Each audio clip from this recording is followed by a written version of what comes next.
بسم اللہ الرحمن الرحیم۔ السلام علیکم۔ حضرت شعیب علیہ السلام کی پیدائش مدین میں ہوئی۔ مدین ایک قبیلے کا نام ہے اور اسی قبیلے کے سبب بستی کا بھی یہ نام مشہور ہو گیا۔ حضرت ابراہیم علیہ السلام کے ایک بیٹے کا نام مدین تھا اور ان کی نسل کو اہل مدین کہا جاتا ہے۔ وہ حضرت ابراہیم علیہ السلام کی تیسری بیوی کتورہ کے بیٹے تھے اور اسی لیے یہ خاندان بھی بنی کتورہ کہلاتا ہے۔ حضرت ابراہیم علیہ السلام کے بیٹے مدین اپنے اہل و عیال کے ساتھ اپنے سوتیلے بھائی حضرت اسماعیل علیہ السلام کے قریب ہی حجاز میں آباد ہو گئے تھے۔ قرآن کریم میں حضرت شعیب علیہ السلام اور ان کی قوم کا تذکرہ 11 مقامات پر آیا ہے۔ سورۃ الاعراف، سورۃ ہود، سورۃ الحجر، سورۃ الشعراء اور سورۃ العنکبوت میں آپ علیہ السلام کا ذکر موجود ہے۔ حضرت شعیب علیہ السلام جس قوم کی طرف مبعوث فرمائے گئے، قرآن کریم میں انہیں اہل مدین، اصحاب مدین اور اصحاب ایکا کے نام سے پکارا گیا ہے۔ ایکا جھاڑی کو کہتے ہیں۔ ان لوگوں کا شہر سرسبز جنگلوں اور ہرے بھرے درختوں کے درمیان تھا۔ اللہ تعالیٰ نے ان لوگوں کی ہدایت کے لیے حضرت شعیب علیہ السلام کو بھیجا۔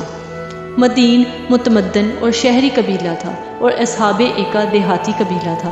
حضرت شعیب علیہ السلام نے اصحاب ایکا کے سامنے جو واز فرمایا وہ قرآن مجید میں اس طرح بیان کیا گیا ہے۔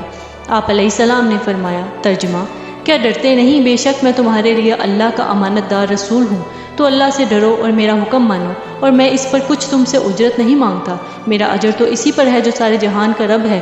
ناپ پورا کرو، گھٹانے والوں میں نہ ہو، اور سیدھی ترازو سے تولو، اور لوگوں کی چیزیں کم کر کے نہ دو، اور زمین میں فساد پھیلاتے نہ پھرو، اور اس سے ڈرو جس نے تم کو پیدا کیا اور اگلی مخلوق کو۔ وہ بولے، تم پر جادو ہوا ہے، تم تو نہیں مگر ہم جیسے آدمی، اور بے شک ہم تمہیں جھوٹا سمجھتے ہیں، تو ہم پر آسمان کا کوئی ٹکڑا گرا دو اگر تم سچے ہو۔ فرمایا، میرا رب خوب جانتا ہے جو تمہارے کرتوت ہیں۔ تو انہوں نے اسے جھٹلایا تو انہیں شامیانے والے دن کے عذاب نے آ لیا، بے شک وہ بڑے دن کا عذاب تھا۔ پارہ نمبر 19، سورۃ الشعراء، آیت نمبر 177 تا 179۔ خلاصہ یہ ہے کہ اصحاب ایکا نے حضرت شعیب علیہ السلام کی مصلحانہ تقریر کو سن کر بد زبانی کی اور اپنی سرکشی کو، غرور و تکبر کا مظاہرہ کرتے ہوئے اپنے پیغمبر کو جھٹلایا، یہاں تک اپنی سرکشی کا اظہار کیا، پیغمبر سے کہہ دیا کہ اگر تم سچے ہو تو ہم پر آسمان کا ٹکڑا گرا کر ہمیں ہلاک کر دو۔ اس کے بعد اس قوم پر اللہ تعالیٰ کا قاہرانہ عذاب آ گیا، اور وہ عذاب کیا تھا؟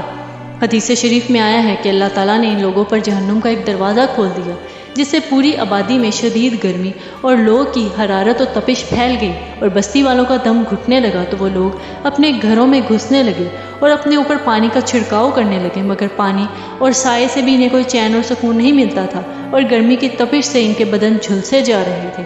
پھر اللہ تعالیٰ نے ایک بدلی بھیجی جو شامیانے کی طرح پوری بستی پر چھا گئی، اور اس کے اندر ٹھنڈک اور فرحت بخش ہوا تھی۔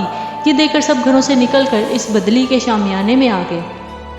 جب تمام آدمی بدلی کے نیچے آ گئے تو زلزلہ آیا اور آسمان سے آگ برسی، جس میں سب کے سب ٹڈیوں کی طرح تڑپ تڑپ کر جل گئے۔ ان لوگوں نے اپنی سرکشی سے یہ کہا تھا کہ اے شعیب، ہم پر آسمان کا کوئی ٹکڑا گرا کر ہم کو ہلاک کر دو، چنانچہ وہی عذاب اس صورت میں اس سرکش قوم پر آ گیا، اور سب کے سب مل کر راکھ کا ڈھیر بن گئے۔ تفسیر ساوی، جیم 4، سواد 1474، پارہ نمبر 19، سورہ شعراء، آیت نمبر 179۔ بعض مفسرین کے مطابق حضرت شعیب علیہ السلام دو قوموں کی طرف رسول بنا کر بھیجے گئے، ایک مدین اور دوسرے اصحاب ایکا۔ ان دونوں قوموں نے آپ علیہ السلام کو جھٹلا دیا اور اپنے گناہوں کا مظاہر اور سرکشی کا اظہار کرتے ہوئے ان دونوں قوموں نے آپ علیہ السلام کے ساتھ بے ادبی اور بد زبانی کی، اور دونوں قومیں عذاب الہی سے ہلاک کر دی گئیں۔